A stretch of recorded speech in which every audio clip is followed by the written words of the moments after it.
Hello, welcome to the Battling Barrow and another Mystara campaign waffle recap. We begin this session pretty much where we left off last, in the depths of a lost temple. Our players had fought off their first co-brew and had realised what a struggle that was, and they're just about to leave the door from last episode. Watch that rather than me recapping the whole thing. Just watch that. I don't want to recap a recap. Better yet, watch the full playthrough. And they hear a shout of pain from behind him and turn around, and there is their NPC crewman Patches, dead in a heap on the floor. He'd only had 4 hit points left after the Awakened Vine encounter. He dropped through the hole and landed, taking 14 points of damage. They didn't notice during the battle, and so there is a bit of commiseration there. Actually, I didn't realise that. I didn't realise how much they thought of him. I just thought he's an NPC. With that, they hear Anirafil and the Rakasta running out the temple, and the distant voice of Anirafil shouting that they have to go. Their ship is being attacked by pirates, and so they scarper. This is because unfortunately we played on a bank holiday Monday and not a Sunday, and then Anirafil couldn't make it. So yeah, I just haven't sorted his crew, his ship out that he's commandeered. There will be comebacks for this later on, as it were, story-wise. But yeah, for now we're just down to our 2 players again, Walker and Galforth. So they make their way back out the door to get outside. They come to a long corridor with alcoves, 4 on each side, sporadically placed down the alcove, and at the end of the corridor by them there is this big on wheels stone triceratops just sitting there. So obviously this corridor is an instant something's wrong here. On the opposite alcove to where they come out from, it's a 5 foot by 5 foot alcove, and the corridor itself is only 5 foot wide. There's no room for manoeuvring once they go down here. I think maybe you can see what's coming, hopefully.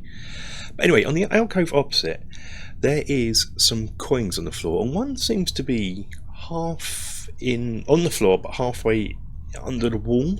Now, I did this deliberately to let them know that there's a secret door here, obviously. So I'm expecting Walker to go for the treasure, which he does want to, but he sends Galforth with. Okay, fair enough. She goes across and warily looking at this stone triceratops thing. It doesn't trigger, doesn't move. She steps on the floor, and as soon as she does, she feels it give way. She makes her saving throw, and the floor gives way underneath her, and she sort of manages to get her feet on sort of the little ledges on the just on the outside of the floor, so saving herself from falling down below. You tumble down into the pit below where the co-brew was, taking some damage, and there are strategic spikes, stalagmites underneath that you'd fall onto, taking even more damage. Anyway, after poking and prodding around, they do get to open the door, and it's a little small room, but it's a treasure trove of cash. Now this really is pretty much the end part of the dungeon. They come in the wrong way, as it were. There was a secret door on the temple, which is what they're going to come out from this way. And so this is the treasure room. But to them, at the beginning of the session, it looks like they're getting loads of treasure. But I suppose it's the reward for the end of last session, how it ended. I do kind of want to speedrun this temple, and I do want to speedrun when we get outside. So I want to get them back to the Rakasta temple, looking for the Rakasta temple. This was a red herring, this one they're in now. Let me just consult the tome. See what they get. This is a tomb, I guess. Where is it? Because I've forgotten. So yeah, there was a load of silver, like 3,444 silver, 6 clay urns, each containing 300 gold, a wooden crate with 37 copper ingots, each worth 5 gold. On the pedestal, there is a pillow, a rotten pillow, silk pillow with a ring, not a ring, a gem. If it's removed, it triggers a dart trap. Walker instantly removes it, gets darted with some darts. Luckily, their poison has long since faded, so it's more of a minor scratch, barely an inconvenience, which is the catchphrase for this episode at one point. And there's also a wooden shield as well, a +1 wooden shield, which I take and give to Mr. Tibbs, which is good. The gem is a gem of Acuity, Acuite. I'm terrible at pronunciations, forgive me, which is specific to this book, this adventure. Yes, so it appears to be a large multifaceted ruby shaped like a prism, glints even when not in direct sunlight. It's a special gem of seeing. Once attuned, the bearer can understand terrain. I'm going to change that, I think, to something else more fit into my plans. Has 4 charges. It grants true sight, yada yada yada. But what I did here is I kind of made this something else, another MacGuffin, as it were. They got the Ring of Cali, this gem, and they got to look for the Black Pearl. They need these three MacGuffins to attempt to perform the ritual to close the gate. So that's what I made this. It's slightly more important, so just to make sure this temple run wasn't a complete waste of time. With that, they go down the corridor. They get about halfway, and then they're sort of right by the alcoves, the main part of the alcoves, and the Triceratops, which I did make a little model for, begins to trundle down. Now, here we go. Here he is. So yeah, I made a little model for it. Trundles down. I give them one turn, one action, I should say, in 5e, to decide what they're going to do. They duck into the alcoves, and of course, Walker at the one's at the far end with his battle cat, which we've decided is Cat de Batalo. It's battle cat in Spanish. That's what its proper name is, and the Rakasta sort of have let them know that's what the cat's proper name is. Gato de Batalio or something. Spanish speakers, let me know. So Walker and Battle Cat are in the N1s, and their floor is safe, but all the other players, Tibbs, Galfenwith, and their guide, the floor begins to give way. Galfenwith's fully prepared for this. She was expecting it, almost passes. Miku passes, surprisingly. Mr. Tibbs, unfortunately, collapses through to the floor. Down below, you hear the splash and then the scream of pain as he lands on spikes, stalagmites under the water. He takes a fair amount of damage from that, and comes up afterwards. They're soaking wet and covered in goop. They also are now working out what to do with this. It's a stone juggernaut thing coming towards them. Is it going to go into the alcoves? So they're sort of watching it go. It doesn't. It just moves backwards and forwards when it's active. So it goes down, comes back, and as soon as you step into the corridor after a certain point in the corridor, it then comes down, comes back. So they've worked this out, and after a while, they manage to avoid it by ducking into alcoves. Each time they have to duck into an alcove where there's already a hole, there's a little dexterity check to make sure they don't fall down, even though they know it's there. It's still going to be difficult when you're running into it, and you don't have a lot of foot room, just like a half a foot on each side, just to brace yourself. And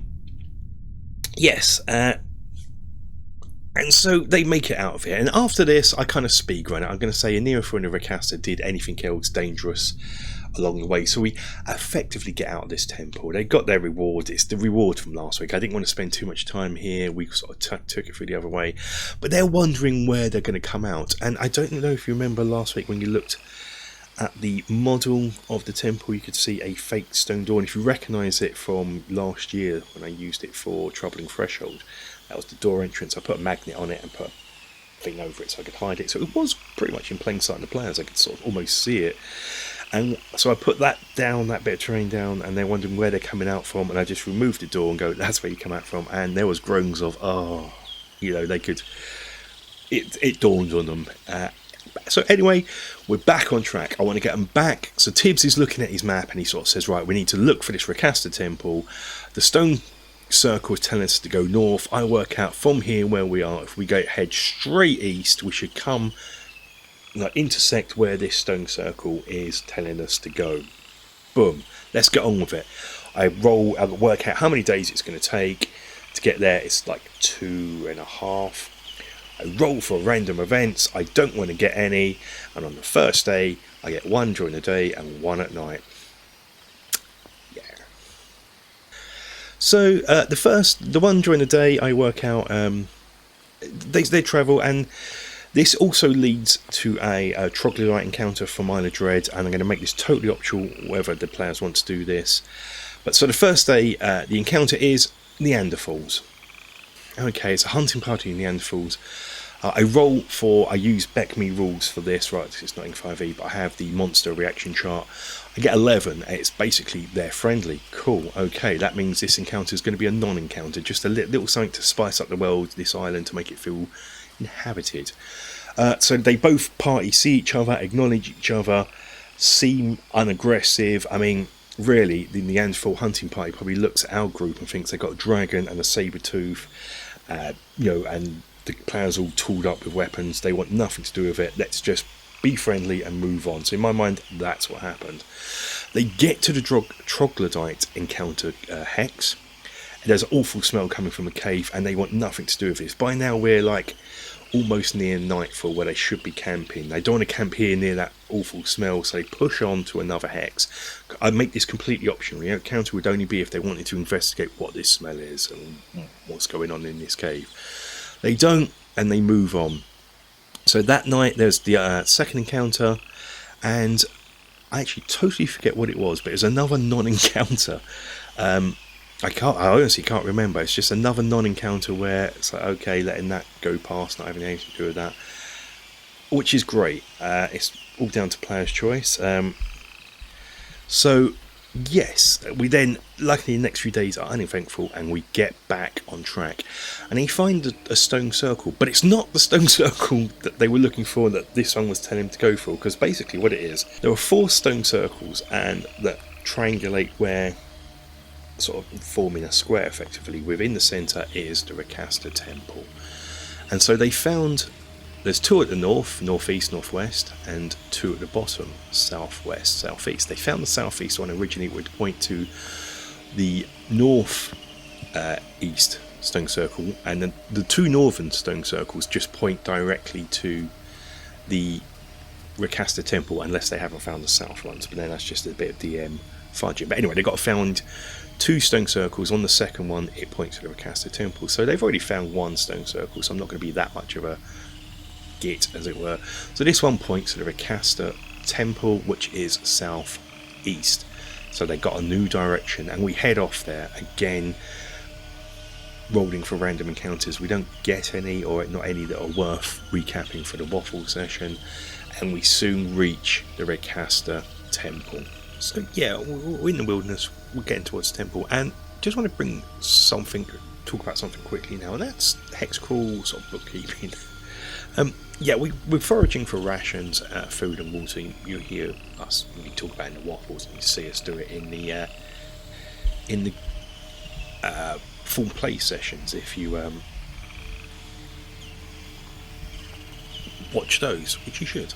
Anyway, sorry, my brain's anyway, what I've done, and these are available for Patreon, is in these bags I've got some little tokens. So in this one I've created some water tokens, and in this one I created some food tokens. Now in the Isle of Dread book it says player needs, and I think it's the same for the rules in general, player needs 1 gallon of water and 1 pound of food a day to survive. So you forage, if you successfully find something, you roll a d6 and add your survival modifier. I think it's survival modifier. And so if you rolled, say, a 3 and your survival modifier is 2, and you're searching for water, I'd hand you 5 of these tokens. That's great. And then each day, for each player in your party, you return 1 of these back to me. So Galfon with Walker, Miku and Tibbs, you give me 4 back a day. We use these in this session, and this greatly helped speed that sort of process up, that bookkeeping process up. It also gives a visual representation of how much supplies you have, rather than it just being a sort of number on a scrap bit of paper somewhere that's easily to lose. So, as I said, these are available for Patreon. Go over there now, you can download that, and many other downloads. There's lots of free stuff I've created that you can go and download. Plus, I occasionally do some extra little videos and sort of things like that. Yay, shameless promotion, I should do that more often. But we are at the Rakasta Temple. This is obviously an extra little side adventure. I hate using the word side adventure, but an extra bit of adventure from the Goodman Games version. And it's a big, carved into the side of the mountain, a big cat with an open mouth of its paws outstretched. There is, along the paws as you go into the underneath of the mouth, there is Rakasta words. So Galfenwith casts Comprehend Languages, puts her hand upon the wall, and realises it says it's a warning, and it says speak in Raja's honour or cower to his roar, and in Raja's honour is in speech marks. So they're working out what that is. They know it's a trap of some kind. So what is it? So they go in there, they sort of tentatively test the door, expecting something to collapse, fall on them, spikes come out, tentatively test the door, don't open it, they're just like, okay, it's not locked, we can open this. Walker's just about to open the door when Galfenwith sort of twigs, wait, we've got to say these words in Raja's honour. So she says them, and they go to open the door, and then Walker's like, oh hang on, they're Rakasta, they don't speak in English, that wasn't written in English or common, that was written in Rakasta, you're going to have to say it in Rakasta as best as possible. So we roleplay this, and yeah, Galfenwith has to speak in cat, and it was a glorious thing. Say it in cat? Yeah. That's you roleplay this, that's why I was making sure you're Elvis reacted to that, that's fine. Yeah. He looks satisfied like the Elvis. He's nodding. We enter the temple, and I don't really want to dwell on this too much in the waffle, mainly because I run this horrifically bad. I don't know why. I was prepared for this. I was prepared for this temple about 2 sessions ago, but I don't know if it's because I'd just forgotten it and because I've been sidetracked with the other stuff we've been doing. But yeah, I get it wrong. Effectively what this is, each room in this temple is a test of something, all related to sort of cats and Rakasta, tests of agility, patience, climbing, teamwork, and I think there is something else in there, maybe a test of strength somewhere, perception. But I get this all wrong. And each room's its own separate thing, but I just run it almost as a straight up dungeon crawl, which I shouldn't do. So the first room we come to has a locked door, some columns holding things up, and some plinths at the end with some amber statues of saber-tooths. As long as I don't touch the saber-tooths, everything's okay. The door is locked. This is the strength test of strength, I believe, and basically you have to bash through the door. It can't be locked. You can knock spell it if you want, but I don't have knock spell memorized. Galfenwith doesn't have it memorized, and so they have to bash it down. Walker has a key that he's found like last year, and there's a 5% chance it will fit a lock. It's a mystery key. I gave it to him for a bit of a giggle, and we forgot about it, and now he uses it here. So he gets the percent old dice out, and we decide what's the 95%. Is it going to be low or is it going to be high? As in 0 to 4 unlocks, 95 to 99 unlocks. He picks high, so 95 to 99 is what we are looking for. He rolls, gets a 4. It would have been the key if we'd have rolled low. I was so tempted to retcon that, but next time for that key. Next time. He's then unsure about these amber statues, so he goes to lasso one. He ties a rope around a pillow and then tries to lasso it around the statue just in case they come alive. As soon as it does, it comes alive. So as long as it doesn't interfere with it, you are fine. As soon as you touch it in any shape or form, it comes alive. So they have a scrap with the amber tiger. Defeat it, take a bit of damage. The amber itself's worth a bit of cash, so they pocket some of that. Next room, and this is where I get it really, really, really wrong. I'm looking at the map, and I'm going to show you the map. It's my fault.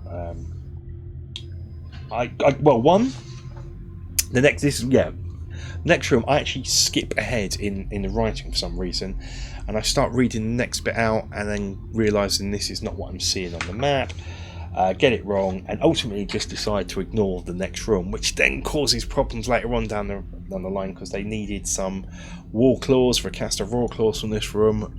Never do this. Next room I get horribly wrong again once I get to it. It's basically a room where it's a 200-foot drop and there are columns sticking up that they can platform from ledge to ledge, but the columns are angled, so they have to land, balance themselves, otherwise they slide off. I think these are statues, and you can see it in a long play while I'm trying to set it up before I realise what the heck I'm doing. Get there in the end, but this room proves to be the room of almost death. I think it's Tibbs. No, Galfenwith goes first.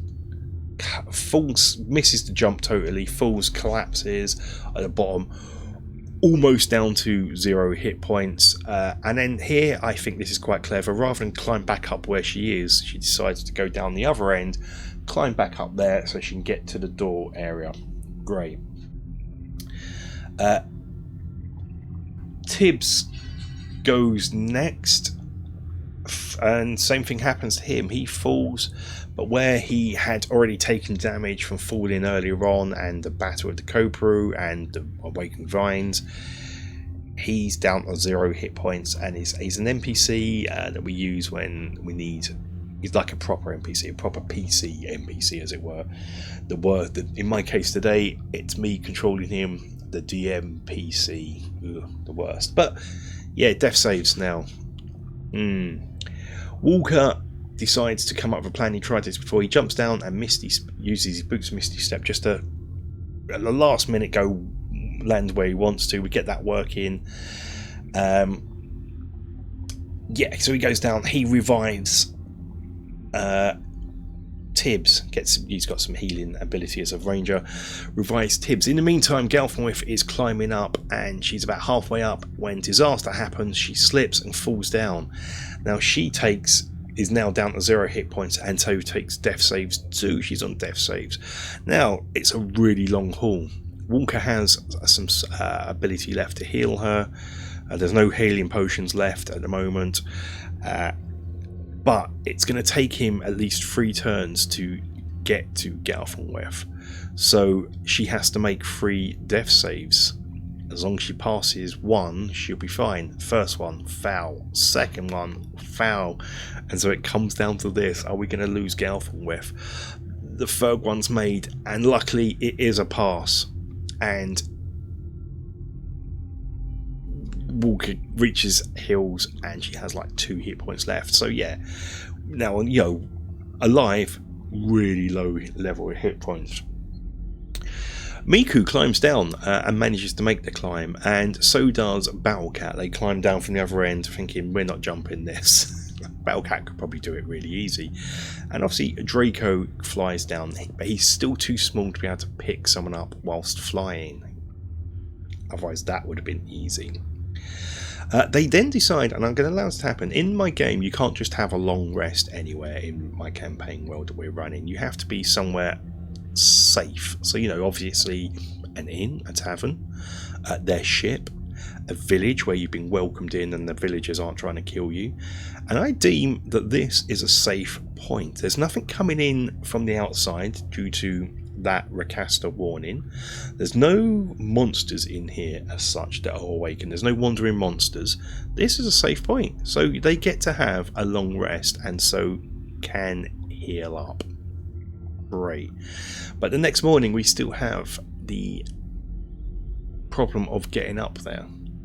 And here's where magic comes in handy. Now Galfenwith has now, during this long rest, now rememorised Knock spell, thinking it was useful before, she'll need it for the future. But she also always memorises Phantom Steed. So they cast that, it takes a minute to cast, it lasts for an hour, and so with this it gets them up to the next room. So that was the test of perception with the mummies. The DM failed at that one, but I will not penalise them in the future for that mistake. That's with some mummies and some war claws. This room was the test of agility. The players failed this one. The next is the test of patience. Now this is effectively a locked door that can't be opened. Well, it's not even a locked door, it's nothing. There's a secret door that can't be found until 7 days of being in this room. So they're meant to sit there, and this is where my rations come in, because they've got these visually sitting in front of them. They know they don't have enough rations for 7 days. Okay, so what happens? There's a statue in the middle of the room. They poke around the statue, set off a gas trap, and this is where this room allows you to foul upwards. This gas is a magical gas that knocks you unconscious without the need for food or water for 7 days. 1 week later. They foul upwards, the door opens. But it's still a foul of this room. Next is the room of climbing, because it opens up into a massive shaft. And it's here they use, I think it's here they use phantom speed, not before actually. They just decide to climb up before making the checks in the room before. I'm sorry, typical waffle session this, isn't it? Yeah, so this is where they use the phantom steed and get to the top. So is that a fail? This is meant to be the test of climbing. They don't climb. Foul upwards. Next is the test of teamwork. This is where they come to a big double set of locked doors. This leads to the big bad boss, and they need the war claws to put in as locks all at the same time, or they can bash through the door. They don't have the war claws because their DM messed up, so they bash through the door. So I guess they do it as a team. So I guess this is a pass. Okay, I guess. And it's into the final chamber. Now in this, I sort of set it up, and I'm disheartened by this as DM. I'm like, oh, I think they're all disheartened. This could have been so good if I'd have run it properly. I think we began to feel it in the end, but because I messed it up. Okay. Anyway, this room effectively has a mummy Rakasta. It's like a mummy but stronger. I have some. I set the room up with sarcophagus and some pillars with Rakasta warnings on, which Galfenwith comprehends, just to give him a bit of background to who this dude is as well. It's like, think the Brendan Fraser Mummy film, where the Rakasta have entombed this evil dude up on this evil warlord, Rakasta warlord. They've entombed him, but he's now cursed to come back, and it's a warning to people just to get out of there. It's not worth it. Move away. His background of what he was, which you can see in the full Let's Play if you want more information of it. But he was an evil warlord imprisoned here who was wanting to take over the world. Anyway, but ultimately I decide this is also not what the Rakasta thought. Over time in this legend's been lost, where they thought it was a cure for the red curse in here, the Rakasta. It's not. So there's a bit of disheartenment there in game as well as in the session. They're just deciding to leave well enough alone. But Walker, being Walker, he wants to open the sarcophagus, see if there's any treasure. As soon as he does, the Rakasta mummy pops up. But of course, it's a mummy. Mummies are pretty much immune to a lot of things. They're quite deadly, but they have one massive vulnerability. It has more hit points normal than a mummy. It has 90 rather than 50 odd. But Galfenwith, sort of savagely annoyed by this point, rested Solder spell slots, just casts a massive, I can't remember what fire spell it was, but she casts it as top level. The mummy basically, I forget what it is, but the mummy takes full damage from this spell. There's no, I think it failed its save. There's a save it had to make, so it takes full damage. But because of the fire vulnerability, it's full double damage. So with one blast, she just almost takes it down. But it's still her turn, and she can now control Draco, her dragon companion. She now, due to leveling up during the session, she has the ability to have an extra action to control this thing. So she just gets that in and does more fire damage at this and basically obliterates it. And well done too, I feel. in this thing there is loads of treasure. What have we got in here? We have a platinum scepter with rubies worth 5,000 gold pieces, a platinum necklace worth 2,400 gold. Now, one of the plot scenes was platinum doesn't exist in my game, but it does kind of on the Isle of Dread. There has been a recent discovery of platinum, and so King Stefan, who's now been crowned in that part of Mystara, decides he wants to mint platinum coins so the party can make money from the platinum coins. So this mummy has loads of platinum jewelry around it, so they take it, they're going to bring this platinum back and cash it in. At the moment it's worthless, so we'll deal with that outside the game, as it were. But anyway, loads of platinum worth 3 platinum braces worth 400 gold pieces, 4 platinum gilded ceramic canapa jars worth 200 gold pieces, and a staff of withering. So all in all, not too bad. They hear a noise behind them, turn around and see Leonardo de Castro come in, who's managed to find the temple, and they tell him that there's no cure for the red curse here. He is disheartened, but needs now to return back to his homeland to report this. He does thank the players profusely for their help, and he does say he was expecting to find like some red steel weapons in here for to give to Walker to honour the bargain. They got battle cat and a red steel blade. So, being a person of honour, he takes off his blade and presents it to Walker. So Walker now has a red steel rapier. This is effectively a non-magical magical weapon. For all intents and purposes, it's a magical weapon, but it's not. It's just a normal blade, but so it can attack undead. It can attack things that can only be hurt by magical weapons. Fantastic. And it's sort of a weapon that's in keeping with our campaign now of rapiers and cutlasses. Fine. So we leave the temple, and with that, earlier on during the day, I forgot to mention this, typical waffle, we're going back, they got a call on their sending stone from their ship saying they are under attack from pirates, outgunned, and so they are moving from the dock where they're docked and going, and so they're going, they're scouting the island, the ship's been scouting the island, and can see a place of relatively safety in the northeast, which is luckily where we are. So the players say they will rendezvous with the ship at the northeast, and that is effectively where we leave it. I want a bit more next week. I want to get on the high seas. There's a few other encounters in Isle of Dread I want to run that we were looking like we're going to miss. I can run them now. The idea last session with the rock encounter, where I transferred that to where it was in the Isle of Dread to be in a ship encounter, gave me the idea for this. So it's going to be the Pirate Island encounter that I'm hopefully going to run next session. So I'm looking forward to that with a little mix up ship to ship. We're going to want to get a bit more ship to ship going on. So I'm going to have a few spots on the island that are safe to land. Now the ship won't be able to moor, the players are going to have to swim out there to take where it would be quite dangerous. I'm realising that the environment's more deadly than monsters in my campaign apparently. So yeah, there's going to be some swimming, they could crash on some rocks. So if you want to watch that, watch the next waffle session. And until then guys, stay safe, take care, bye bye.